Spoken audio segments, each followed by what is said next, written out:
Moving on to the nightcap for Friday, Black Friday in specific. Texas A&M in Texas. Now this game is at 6:30. Like I mentioned, A&M comes into this game as a 2.5 point favorite, and it looks like Texas has a 51% chance to win according to ESPN. Now obviously we know the stakes in this game, right?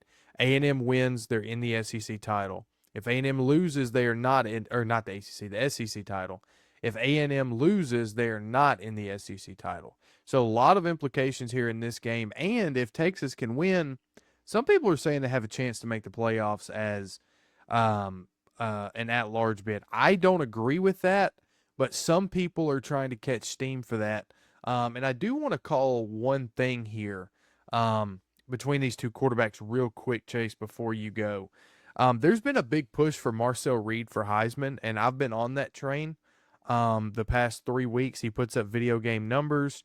And obviously, they're the number three ranked team in the country. That's what you look for in a Heisman contender. Um, and we've been pretty down on Arch Manning. At least I know I have this year.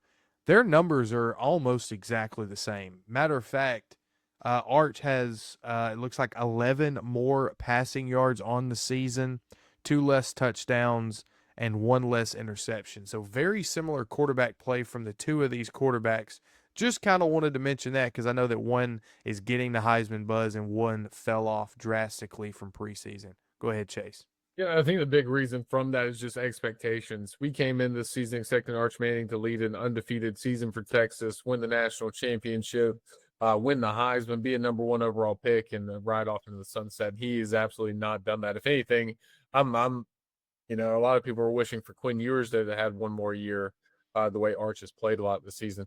But let's call a spade a spade. I love Mike Elko. I love the way he runs a team. I think they're gritty. They are a charismatic team, and they just really know how to play their type of ball. They have an identity, they have a culture, and they run with it. But it's really easy to do all those things when you play nobody. Arkansas, Florida, South Carolina. I mean, not one.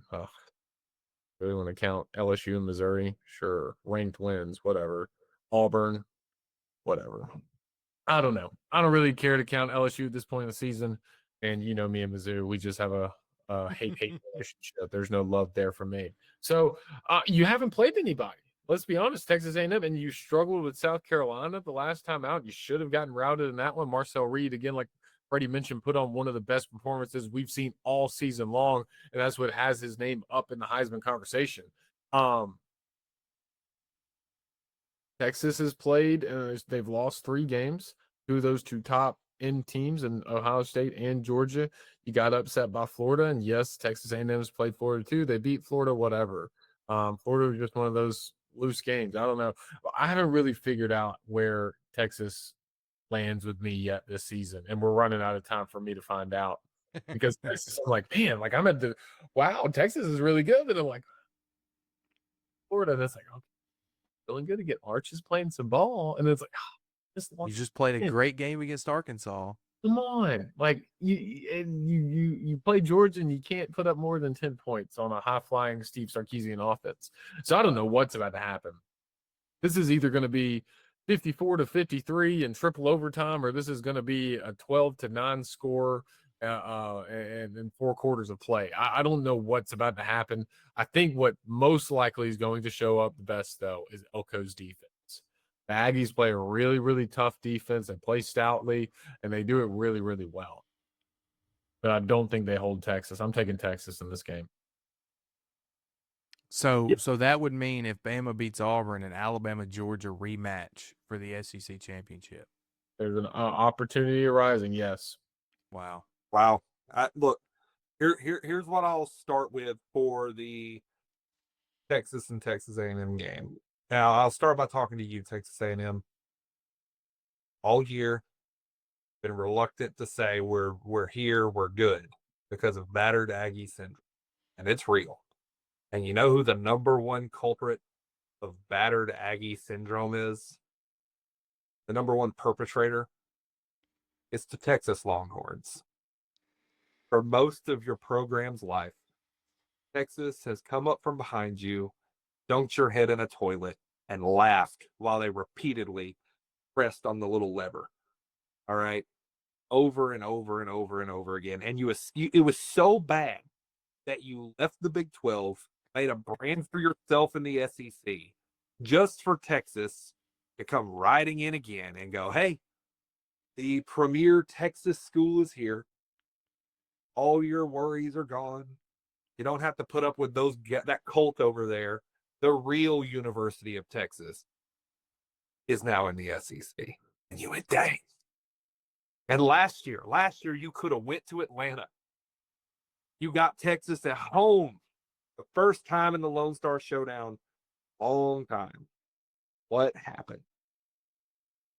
Texas pantsed you, went home with all of the glory.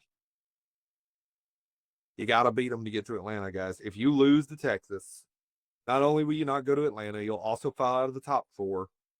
You'll probably fall, frankly, pretty low among the one-loss teams, if I had to guess. Because let's call a spade a spade. You've played 7 conference games. All 7 of them are in the bottom half of the SEC. Yeah. Yeah. All 7 of them were in the bottom half of the standings. The only team in the bottom 8 you didn't play was Kentucky. So it's not like you've really played a loaded SEC schedule. Let's look at Texas for a second. They've had some struggle games. Yeah, there's the loss out of conference to Ohio State in a competitive 14-7 game. Let's look at the conference game. What are the 4 worst games Texas has played in conference? Overtime on the road with Kentucky. Mississippi State. Overtime on the road with Mississippi State. The blowout at Georgia. And the road loss to Florida. What do all those have in common? All on the road. All on the road. What are their 3 best games in conference? Win over Oklahoma in a neutral site, 50-50 split field.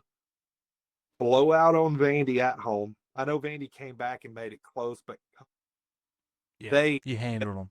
Handled Vandy. And a blowout win over Arkansas at home. Where you got to play Texas? At home. It's at Texas. This is really looking like, and I'm not trying to scare the A&M people, but you know it. I have to remind you know it. You know it in your heart to be true that battered Aggie syndrome isn't cured until you can go to Austin and beat. I think they do it. I think Texas A&M, because let's be real, let's talk on that Marcel Reed take for a second. Yeah, the passing numbers are similar. What's the rushing numbers difference, Freddie, between Arch Manning and Marcel Reed? Oh, that I have no idea. I would assume it's drastic. Like Marcel Reed is such a difference maker on the ground. Like, and I'll let you look into that.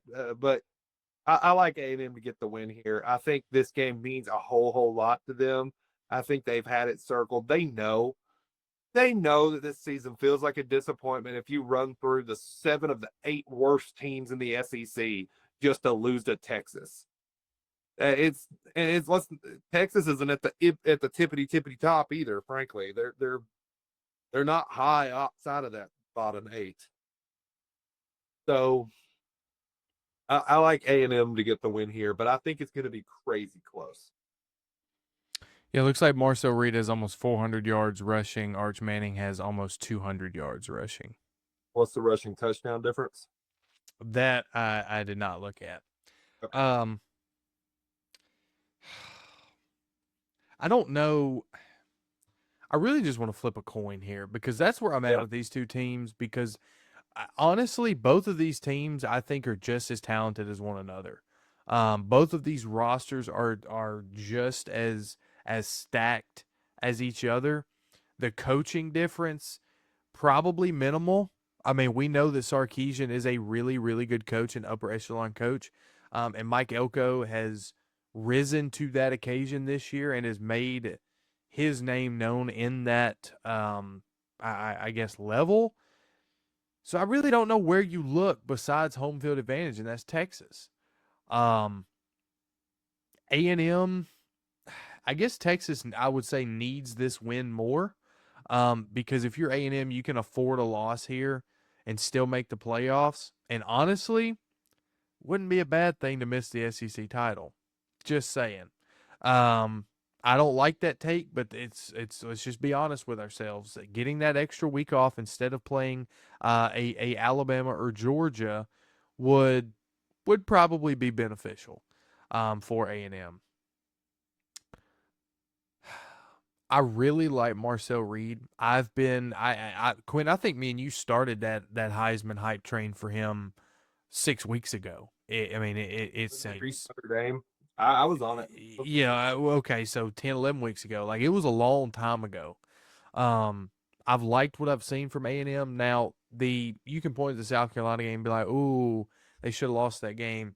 Yes, they should have lost that game, but I don't want to look at the first half. I want to look at the second half. And when you talk about a tale of two halves, you go from having 3 turnovers in the first half, and your defense played well in the first half, even though you gave up 30 points in the first half. South Carolina started. I bet you they averaged from the opposing 35. It seems like so. No defense is going to be able to hold them like that. But what they did that second half was unparalleled. It was one of the greatest performances I've seen by a quarterback in an offense this year. So give me A&M to win the game as well. And because of that, I think Sarkisian goes to the Titans. I think this is it. This could be it for him. But that's just me being, spiteful. Talk about a bomb that would explode on this already crazy coaching carousel. Yep.